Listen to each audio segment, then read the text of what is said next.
U.S. claims key role in India-Pakistan de-escalation at UN Security Council debate. The United States said it played a key role in helping defuse tensions between India and Pakistan in recent months, as part of its broader commitment to advancing peaceful resolutions to global disputes. Speaking at the United Nations Security Council's open debate on multilateralism and the peaceful settlement of disputes, acting U.S. representative to the UN, Ambassador Dorothy Shea, said Washington has actively engaged in diplomatic efforts to de-escalate conflicts around the world. Across the globe, the United States continues to work with parties to disputes, wherever possible, to find peaceful solutions, Shea told the Council. Shea noted that American diplomatic leadership had contributed to calming several flashpoints in recent months, including in South Asia. In the past 3 months alone, the U.S. leadership has delivered de-escalations between Israel and Iran, between the Democratic Republic of Congo and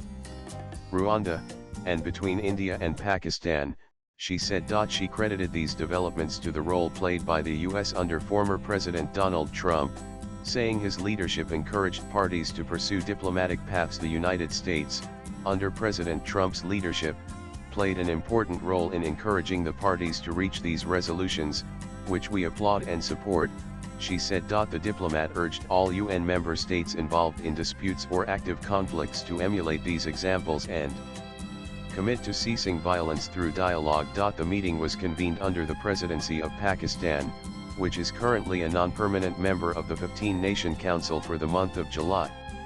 During the session, Pakistan also raised bilateral issues such as Jammu and Kashmir and the Indus Waters Treaty, drawing expected criticism from India. In the wake of the horrific April 22 Pahalgam attack in Jammu and Kashmir, for which the Resistance Front had claimed responsibility and in which 26 civilians were killed, India decided that the Indus Waters Treaty of 1960 will be held in abeyance until Pakistan credibly and irrevocably abjures its support for cross-border terrorism. Shea said for peaceful dispute settlement processes to be credible, their outcomes must be implemented. We again call on China to abide by the 2016 ruling of the Arbitral Tribunal convened under the 1982 Law of the Sea Convention, which is both final and legally binding on China and the Philippines, she said. She said for 9 years now, China has refused to live up to its obligations as a party to the convention, and instead continued to publicly reject the ruling,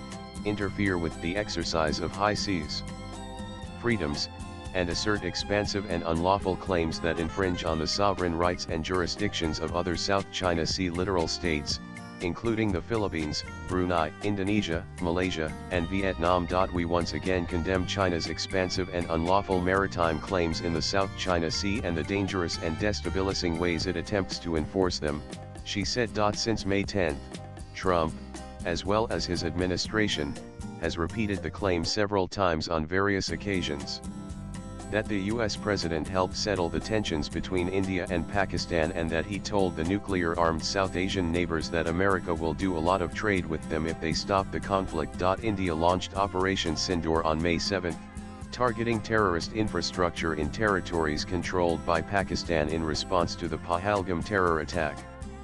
The strikes triggered 4 days of intense clashes that ended with an understanding on stopping the military actions on May 10. The Resistance Front (TRF), a front for Pakistan-based terrorist group Lashkar-e-Taiba, had claimed responsibility for the Pahalgam attack. Last week, the U.S. designated the Resistance Front as a foreign terrorist organization (FTO) and specially designated global terrorist SDGT. Swipe left for next video. India welcomed the U.S. decision to designate TRF as a designated FTO and SDGT. With inputs from PTI latest blogs.